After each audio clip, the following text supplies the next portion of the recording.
अरे मोनिका, आज पहले ही दिन लेट हो जाओगी तो समझो हो गई नौकरी। मेरा तो मन सच में बस में ही नहीं है। सुबह सुबह आँख खुलते ही मोनिका बरबस बड़बड़ाने लगी। आज उसे किसी भी कीमत पर ऑफिस देर से नहीं पहुंचना था। बस फटाफट तैयार होकर वहीं बस में बैठ गई। बस से उतरने के बाद वह 5 मिनट पैदल चलकर अपने ऑफिस पर्पल पहुंची। पर्पल का माहौल उसे मन मुताबिक लगा। वहाँ पर तनाव था भी और नहीं भी। टीम्स आपस में काम को लेकर खिंचातानी में लगी थी, किंतु साथ ही हंसी ठिठौली भी चल रही थी। वातावरण में संगीत की धुन तैर रही थी और ऑफिस की दीवारें पर लोगों ने बेखौफ ग्राफिटी की हुई थी। मोनिका एक बारगी खुश हो उठी। उन्मुक्त वातावरण उसके बिंदास व्यक्तित्व को भा गया। उसकी भी यही इच्छा थी कि जो चाहे कर सकने की स्वतंत्रता मिले। आज तक अपने जीवन को अपने हिसाब से जीती आई थी और आगे भी ऐसा ही करने की चाह मन में लिए जीवन के अगले सोपान की ओर बढ़ने लगी। बॉस दीपक के केबिन में कदम रखते ही मोनिका बोली, हेलो सर, मैं यहाँ की नई एम्प्लॉई। उसकी खूबसूरती ने दीपक को आश्चर्य में डाल दिया। फिर वेलकम कहते हुए दीपक का मुंह खुला का खुला रह गया। मोनिका को ऐसी प्रतिक्रियाओं की आदत थी। अच्छा लगता था उसे सामने वाले की ऐसी मनोस्थिति देखकर। एक जीत का एहसास होता था। और फिर दीपक तो इस कंपनी का बॉस है। यदि यह प्रभावित हो जाए तो 5 उंगलियां घी में और सिर कढ़ाई में वाली कहावत को चिरतात होती देर नहीं लगेगी।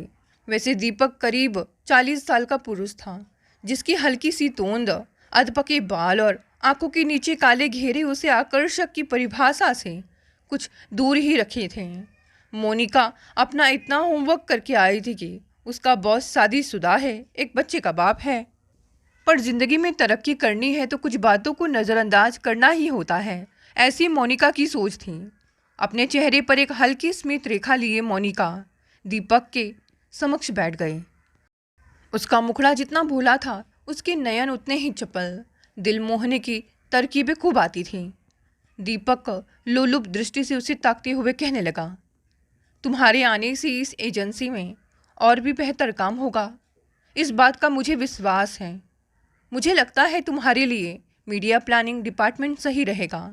अपने A1 ग्रेड्स और पर्सनैलिटी से तुम जल्दी तरक्की कर जाओगी। मैं भी यही चाहती हूँ।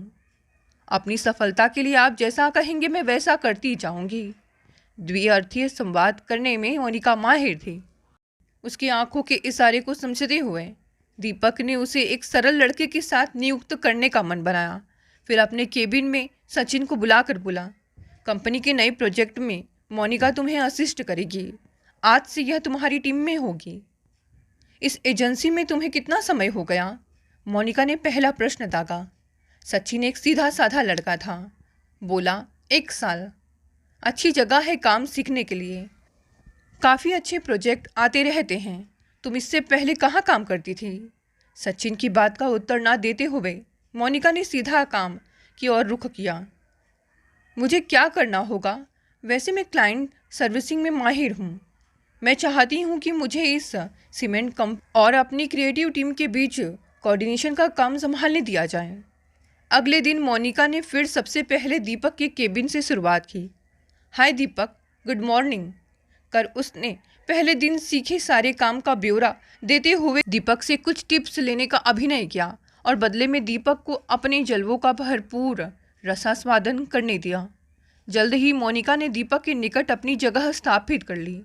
अब यह रोज का क्रम था कि वह अपने दिन की शुरुआत दीपक सर के केबिन से करती। दीपक भी उसके यौवन की खुमारी में डुबकी लगाता रहता। उस सुबह कॉफ़ी देने के बहाने दीपक ने मोनिका के हाथ को हौले से छुआ।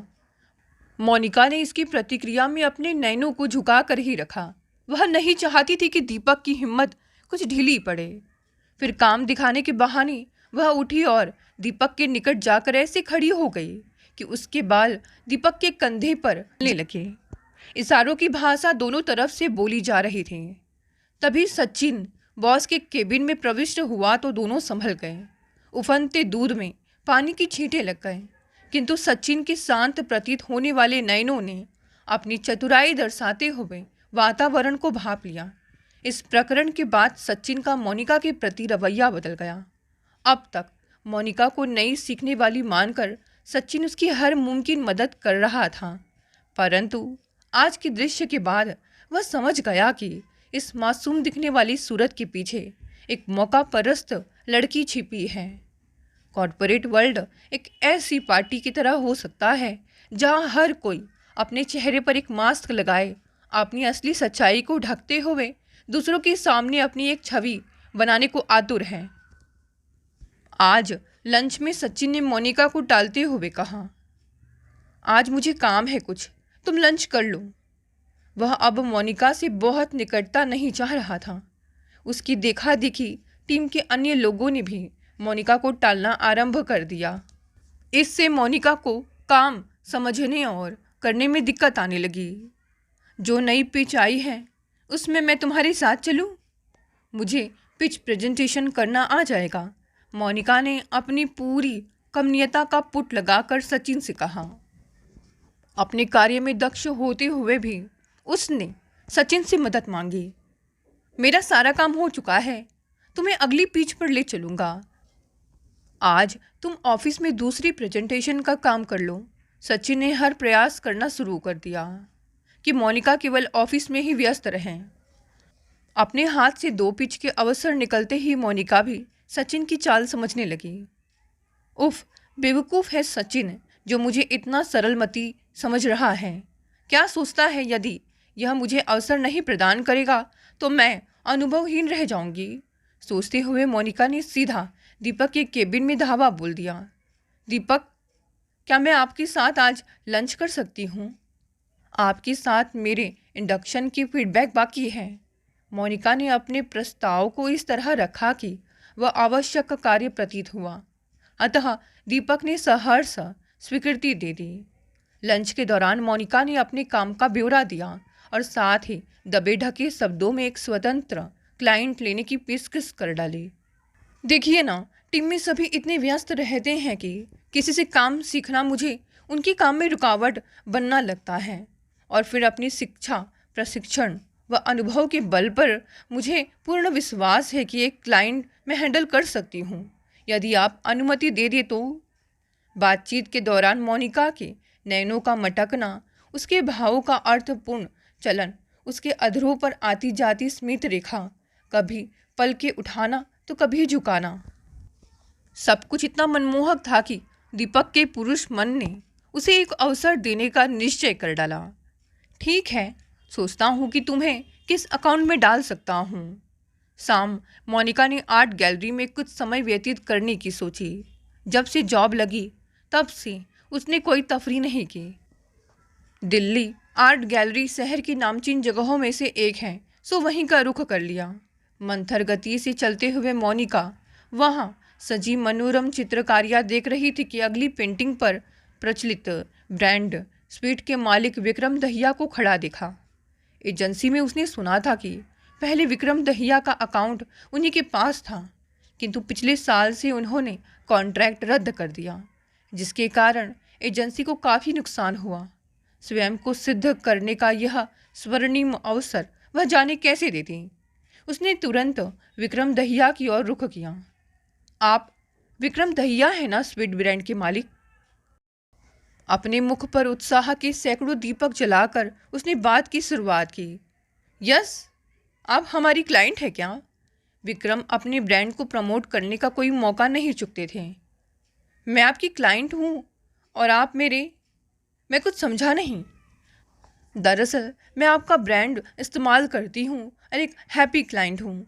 मेरा नाम मोनिका है और मैं पर्पल एडवर्टाइजिंग एजेंसी में कार्यरत हूँ, जिसके आप एक हैप्पी क्लाइंट नहीं हैं। सही कहा ना मैंने? वह अपना हाथ आगे बढ़ाते हुए बोली। तो आप यहाँ पर्पल की तरफ से आई हैं? विक्रम ने हैंडशेक करते हुए कहा, परंतु उनके चेहरे पर तनाव की रेखाएं सर्वविदित थीं। मैं काम की बात केवल अपने ऑफिस में ही करता हूँ, कहते हुए वे आगे बढ़ गए। काम की बात तो यह है विक्रम दहिया कि मैं आपको वह फीडबैक दे सकती हूँ जो आपके लिए सुनना जरूरी है, और वह भी फ्री में। मैं यहाँ आपसे पर्पल की कार्यकर्ता बनकर नहीं, बल्कि आपकी क्लाइंट के रूप में मिल रही हूँ। विश्वास मानिए, मुझे आइडिया भी नहीं था कि मैं यहाँ आपसे मिल जाऊंगी। मोनिका के चेहरे पर मासूमियत के साथ ईमानदारी के भाव खिलने लगे। वह अपने चेहरे की अभिव्यक्ति को स्थिति के अनुकूल मोड़ना भली प्रकार जानती थी। बोली, मैं जानती हूँ कि अब आप अपने विज्ञापन किसी एजेंसी के द्वारा नहीं, बल्कि सोशल मीडिया पर इन्फ्लुएंसर के जरिए करते हैं, किंतु एक इन्फ्लुएंसर की पहुंच केवल उसके फॉलोअर्स तक सीमित होती है। मेरा एक सुझाव है आपको। आपका प्रोडक्ट प्रयोग करने वाली महिलाएं आम गृहिणियां या कामकाजी महिलाएं अधिक होती हैं। उनकी फिगर मॉडल की दृष्टि से बिल्कुल अलग होती है। मॉडल का शरीर एक आदर्श फिगर होता है, जबकि आम महिला की ज़रूरत भिन्न होती है। तो क्यों ना आप अपने विज्ञापन के मॉडल की जगह आम महिलाओं से अपनी बात कहलवाएं। यदि वे कहेंगी तो यकीनन अधिक प्रभाव पड़ेगा। अपनी बात कहकर मोनिका विक्रम दहिया की प्रतिक्रिया की प्रतीक्षा करने लगी। कुछ क्षण मौन रहकर विक्रम ने मोनिका के सुझाव को पचाया, फिर अपनी कलाई पर बंधी घड़ी देख कहने लगी, तुमसे मिलकर अच्छा लगा मोनिका, ऑल द बेस्ट। और विक्रम चले गए। उनके चेहरे पर कोई भाव ना पड़ने के कारण मोनिका असमंजस में वहीं खड़ी रह गई। अगले दिन मोनिका ऑफिस में अपने कंप्यूटर पर कुछ काम कर रही थी कि तभी दीपक का फ़ोन आया। क्या मेरे केबिन में आ सकती हो? मोनिका तुरंत दीपक के केबिन में पहुंची। वहां उनके साथ विक्रम दहिया को बैठा देखकर उसके आश्चर्य का ठिकाना ना रहा। सिर हिलाकर हेलो किया। दीपक ने उसे बैठने का इशारा किया। विक्रम हमारे साथ दोबारा जुड़ना चाहते हैं और साथ ही यह भी कि उनका अकाउंट तुम हैंडल करो। कहते हुए दीपक के मुख पर कॉन्ट्रैक्ट वापस मिलने की प्रसन्नता थी, तो मोनिका के चेहरे पर अपनी जीत की दमक। अब उसके रास्ते में कोई रोड़ा ना था। उसने साधिकार अपना स्वतंत्र अकाउंट प्राप्त किया था। इस कॉन्ट्रैक्ट की खुशी में क्या मैं आपको एक डिनर के लिए इनवाइट कर सकती हूँ? अचानक मोनिका ने पूछा। यह सुनकर दीपक चौंक गया, फिर बोला, कल चलते हैं, आज मुझे अपनी पत्नी के साथ बाहर जाना है। दीपक ने जानबूझकर अपनी पत्नी का जिक्र छेड़ा ताकि मोनिका भविष्य की कोई कल्पना ना करने लगे। और फिर फ्लर्ट किसे बुरा लगता है, खासकर तब जब सब कुछ सेफ जोन में हो। स्वीट के ऑफिस में जब मोनिका मीडिया प्लानिंग डिपार्टमेंट की तरफ से क्रिएटिव दिखाने पहुंची तो वहां उसे विकास मिला। विकास स्वीट की ओर से मोनिका को काम समझाने के लिए नियुक्त किया गया था। आज एक ब्रांड के साथ मीटिंग के लिए मोनिका बेहद खूबसूरत ड्रेस पहन कर गई। उसे देखते ही विकास, जो कि लगभग उसी की उम्र का अविवाहित लड़का था, मोनिका पर आकृष्ट हो उठा। जब उसे ज्ञात हुआ कि मोनिका के यहाँ आने का उपलक्ष्य क्या है, तो उसके हर्ष ने सीमा में बनने से इनकार कर दिया। हेलो मोनिका। विकास की विस्फारित आंखें उसके मन का हाल जग जाहिर कर रही थी। मैं तुम्हारा मार्केटिंग क्लाइंट हूँ। होठों को अदा से भिजती हुई मोनिका ने जानबूझकर अपना हाथ बढ़ाकर मिलाते हुए कहा, और मैं तुम्हें सर्विस दूंगी, पर कोई ऐसी वैसी सर्विस ना मांग लेना, वरना। कहते हुए मोनिका ने उसके कंधे पर आहिस्ता से अपना हाथ रखा और हंस पड़ी। उसके शरारती नयन विकास के अंदर एक सुरसुरी पैदा करने लगे। मन ही मन वह बलियों उछलने लगा। आज से पहले उसने कभी इतनी सुंदर लड़की के साथ काम नहीं किया था। बहुत जल्दी दोनों में दोस्ती हो गई। विकास ने मोनिका को अगले हफ्ते अपने ऑफिस की पार्टी का न्योता दे डाला। इतनी जल्दी पार्टी इनवाइट? हम आज ही मिले हैं। मोनिका ने विकास की गति को थामने का नाटक करते हुए कहा। मैं टाइम वेस्ट करने में विश्वास नहीं करता। वह अपने पूरे वेग से दौड़ना चाह रहा था। दिन में सपने देख रहे हो? दिन में सपने देखने को प्लानिंग कहते हैं मैडम। मोनिका की खुमारी पहले ही दिन से विकास के सिर पर चढ़कर बोलने लगी। पार्टी में मोनिका काली चमकदार ड्रेस में कहर ढा रही थी। विकास तो उसके पास से हटने का नाम ही नहीं ले रहा था। कभी दौड़कर स्नैक्स लाता तो कभी ड्रिंक। क्या कर रहे हो विकास? मैं खुद ले लूँगी जो मुझे चाहिए होगा। उसकी इन हरकतों से मन के तहों में पुलकित होती मोनिका ने ऊपरी आवरण ओढ़ते हुए कहा, ये सब मैं तुम्हारे लिए नहीं, अपने लिए कर रहा हूँ। मुझे पता है मैं किसको खुश करने में खुश रहूँगा। विकास फ्लर्ट करने का कोई अवसर नहीं गंवाना चाहता था। पार्टी में सबने बहुत आनंद उठाया, खाया पिया, थिर के नाचे। पार्टी खत्म होने को थी कि मोनिका के पास अचानक विक्रम दहिया आ पहुँचे। इसी बात की राह वह न जाने कब से देख रही थी। स्वीट की पार्टी में आने का एक कारण यह भी था। तुम्हें यहाँ देखकर अच्छा लगा। संक्षिप्त सा वाक्य विक्रम दहिया के मुख से निकला।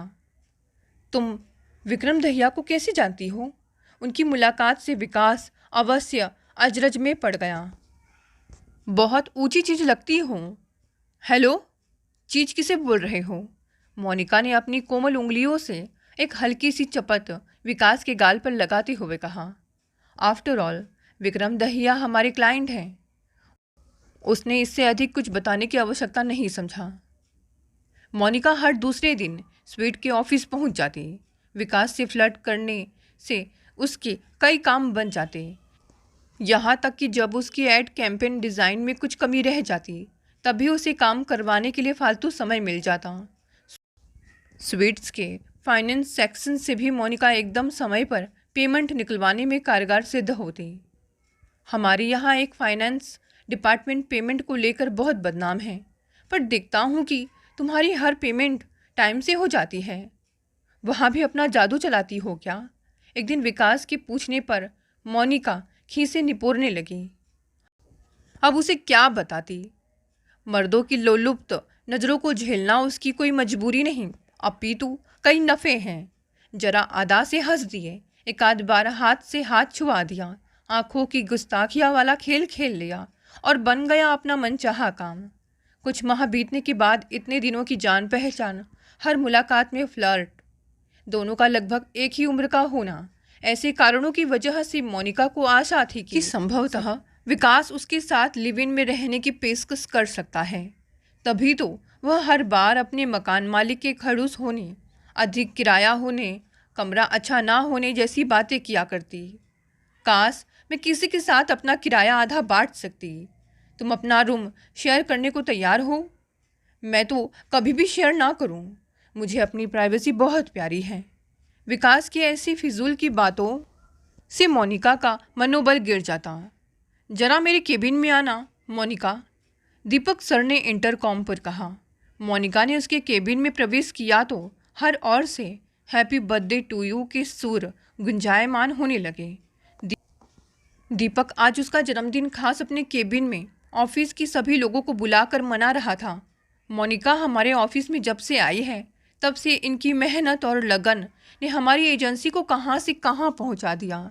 दीपक सबको संबोधित करते हुए कहने लगा। ऐसा लग रहा है जैसे हम तो यहाँ काम करने नहीं तफरी करने आते हैं। लोगों में सुगबुगाहट होने लगी। हमारा तो कभी जन्मदिन नहीं मनाया गया। सचिन फूका बैठा था। आखिर उसकी नीचे आई मोनिका आज ऑफिस में उससे अधिक धूम मचा रही थी। आप मोनिका हैं क्या जो दीपक आपकी तरफ यूं मेहरबान हूँ? दबी ढकी ठहाकों की स्वर मोनिका के कानों में चुभने लगे। ऑफिस में शानदार पार्टी, फिर कभी दीपक तो कभी विकास तो कभी फाइनेंस डिपार्टमेंट के अनिल साहब। मोनिका ने कहा नहीं अपने तिलिस्म का जादू बिखेरने का प्रयास किया, किंतु हाथ क्या लगा। केवल दफ्तर के लोगों की खुसफुसाहट, पुरुष सहकर्मियों की लार टपकाती निगाहें या फिर महिला सहकर्मियों की घृणा हेय दृष्टि। आज मोनिका पूरे 32 वर्ष की हो गई थी, परंतु इतनी खूबसूरती और इतनी अच्छी फिगर होते हुए भी कोई उसका हाथ थामने को तैयार नहीं था। सबको केवल उसकी कमर में अपनी बाह की चाहत थी।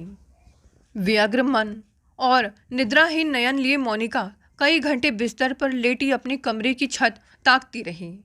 जब पिछले महीने वह अपना रूटीन चेकअप करवाने डॉक्टर के पास गई थी तब उस लेडी डॉक्टर ने भलमनसाहत में सलाह दी थी कि देखिए मोनिका, स्त्रियों का शरीर एक जैविक घड़नी के हिसाब से चलता है। माँ और बच्चे की अच्छी सेहत के लिए 30 वर्ष की आयु से पहले बच्चा हो जाए तो सर्वोत्तम रहता है, किंतु 35 वर्ष से देर करना श्रेयस्कर नहीं रहता। आपकी बायोलॉजिकल क्लॉक चल रही है, आपको सेटल होने के बारे में सोचना चाहिए। इन विचारों में घिरी मोनिका के कानों में घड़ी की टिक टिक का शोर बजने लगा। व्याकुलता से उसने तकिए से अपने कान ढक लिए।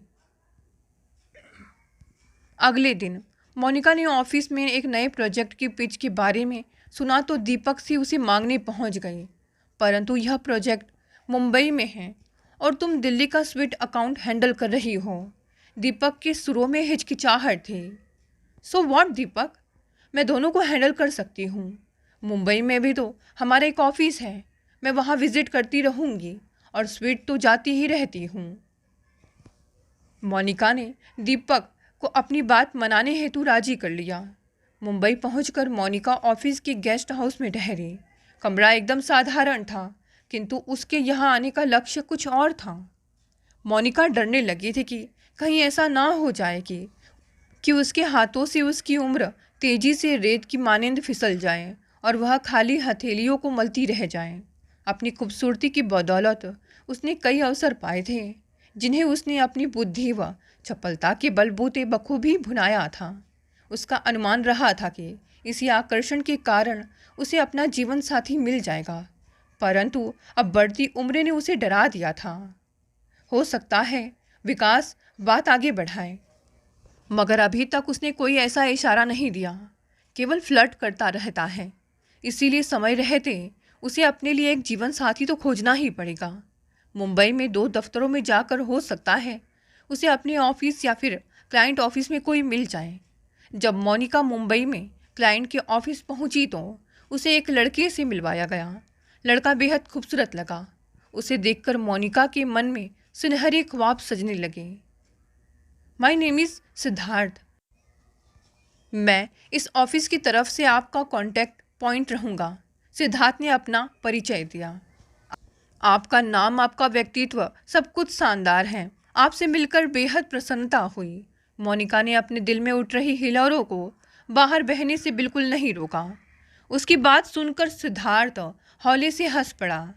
काम पर अपनी पकड़ से मोनिका ने उसे पहले ही मीटिंग में प्रभावित कर दिया। फिर लंच के समय सिद्धार्थ ने मोनिका से पूछा कि ऑफिस की तरफ से उसके लिए क्या मंगवाया जाए। कुछ भी चलेगा, बस साथ में आपकी कंपनी ज़रूर चाहिए। मोनिका अब समय बर्बाद नहीं करना चाहती थी। पहले ही दिनों से दोनों में अच्छी मित्रता हो गई।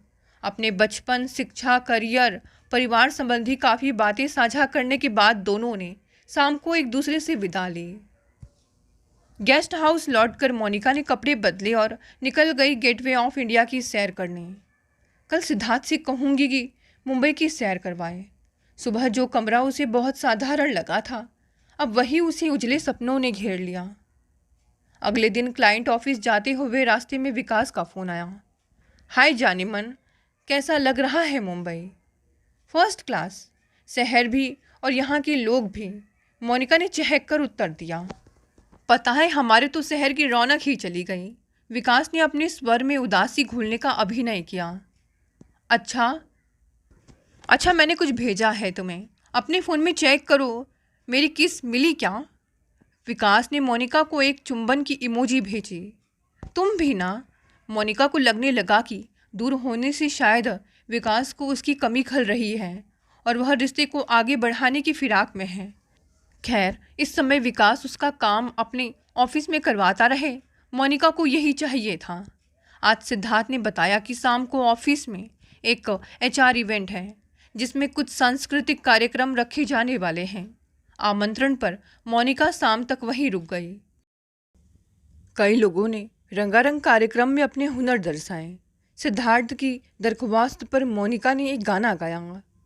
ख्वाबों में बसी हो तुम, तुम्हें दिल में छुपा लूँगी, जब चाहे तुम्हें देखूँ आईना बना लूँगी। मैं तुम्हारे गाने पर फिदा हो गया। महफिल की समाप्ति पर सिद्धार्थ ने कहा। बस गाने पर? मोनिका ने तिरछी मुस्कान लिए पूछा। अरे, मैं तो तुम्हारी हर अदा पर मिटने लगा हूँ। अच्छा, फ्लर्ट कर लेती हूँ, मोनिका थोड़ा लजाते हुए बोली। कौन कमबख्त फ्लर्ट कर रहा है, मैं तो सच्चाई बयान कर रहा हूँ, सिद्धार्थ ने भरपूर अदायगी से उत्तर दिया। आज गाना गाते हुए मोनिका ने कई बार सिद्धार्थ को आंखों ही आंखों में इशारे किए थे, जिनसे उसकी हिम्मत काफ़ी बढ़ गई थी। यह बात सिद्धार्थ के साथ ऑफिस के और कई लोगों ने भी भाप ली। अब कई सहकर्मी मोनिका व सिद्धार्थ को एक दूसरे के साथ छिड़ने लगे। मोनिका इस छेड़खानी से पुलकित हो उठी। सिद्धार्थ भी मुस्कुराकर अपनी सहमति दिखाता। आज मुंबई के मौसम की खनक सुनने का मन कर रहा है। शाम को जूहू बीच ले चलो ना, मोनिका इटला कर कहने लगी। ऑफिस के बाद सिद्धार्थ और मोनिका जूहू बीच के लिए निकल गए।